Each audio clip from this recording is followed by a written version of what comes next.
হাজার হাজার দর্শকের সম্মুখে হৃদয় কেড়ে নিয়ে চ্যাম্পিয়ন হওয়ার গৌরব অর্জন করেছে এই মাহিম ফুটবল একাডেমি। ধন্যবাদ জানাচ্ছি, কংগ্রাচুলেশন। তার কাছ থেকে কিন্তু আমরা দেখতে পাচ্ছি 60,000 টাকা আমরা পান্নু ভাইয়ের অনুভূতি শুনতে চাই 1 মিনিটের জন্য।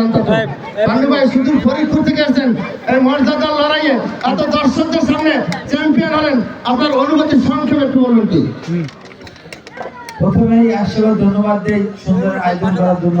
তারপরে প্রধান অতিথি আসলে খেলাধুলা তো আসলে নাই, তারপরে তারা এই সহযোগিতা করতে তাদেরকে অসংখ্য ধন্যবাদ। আসলে এই ধরনের আয়োজন করার দরকার আছে, যাতে প্লেয়ারদের আসলে প্লেয়াররা তো মন থেকে আসে সবাই, এই জন্য এটা সাপোর্ট করার জন্য অবশ্যই এই ধরনের আয়োজনের দরকার আছে। আর প্রথমে আমি স্মরণ করি আমার এটার মানিককে, এই যে আপনার বাগেরহাটের মানিকের কথা না বললেই নয়, যে আমার ছিল 1 নম্বর স্টোপার, সে আজকে নাই, তার জন্য আল্লাহ তাকে আমি বেস্ট ঠিক করুক এবং সবাই তার জন্য বেশি বেশি দোয়া করবে এবং যাতে সামনে আরো সুন্দর খেলা উপহার দিতে পারি, এই জন্য সবাই দোয়া করবেন, ঠিক আছে, যাতে আমরা আগামীতে আরো ভালো খেলা দেখাতে পারি। সবাইকে ধন্যবাদ। বিশেষ করে আরেকটি প্রশ্ন রয়েছে আপনার কাছে, একটি প্রশ্ন রয়েছে, এই যে আয়োজক কমিটি তাদের সম্পর্কে বলবেন একটু প্লিজ, এবং এই প্রধান অতিথি এবং অতিথিদের সম্পর্কে আপনার কাছে ছোট্ট করে একটু শুনতে চাই প্লিজ।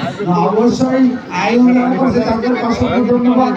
আর যারা এই খেলার সুযোগ করে করেছে